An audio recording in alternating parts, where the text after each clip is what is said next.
Hey folks, Chapter 9, Planning Our App.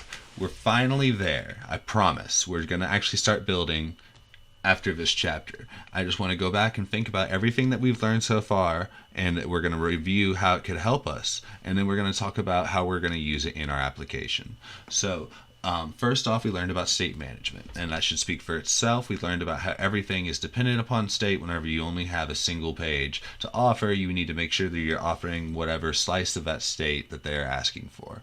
And then we learned about the browser object, and we learned about how the browser object and the window object, the browser object is just your browser, the window object, whatever window you are using within the browser at that time, and it offers you various APIs, such as the location API, which we learned about next, which is how you can read the URL that is in the web page, and you can find out what the user is asking for at that time.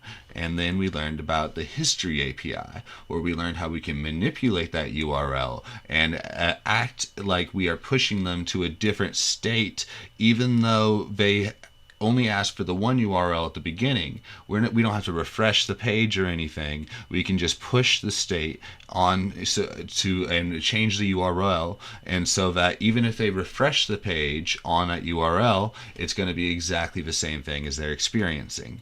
And then we learned about how if they close that page and they had something in the cart or something, we're going to look at that more in a moment, in the next chapter actually. But we learned about how we would lose all of that state, and so we thought about how we could save that. We talked about the local storage API, and so now let's talk about how we're going to use all of that in the app. So we are here in the app, and we're just going to click around.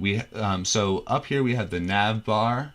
And down here we have the footer. These are going to be mostly static. The only dynamic part of the nav bar is going to be the cart. We need to make sure that these dynamic parts of the other dynamic parts of the app, like this products page, we're going to be fetching these products from an API, a pretend database, really. We're going to use the fetch API to pretend to get these products from a database, and it's going to be the same idea though. It's an asynchronous data fetch, and we need to make sure that whenever we bring that data in here, that we're having everything apply to the same data, so that when we apply this event listener to this button, that it adds the correct thing to the cart.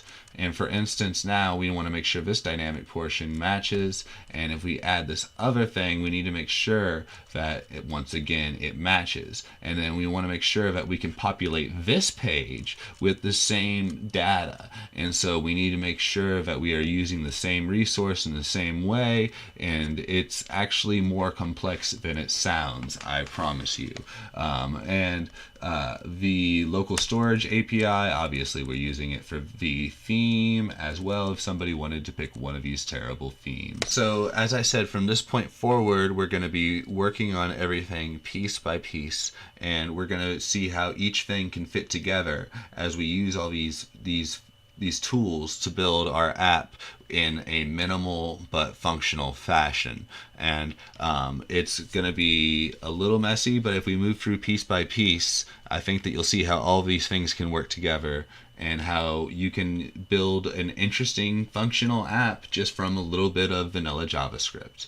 And so in our next lesson, we're going to be talking about the structure of the app, which is just going to be mostly HTML and CSS. We're just going to be walking through the essential basics of the app.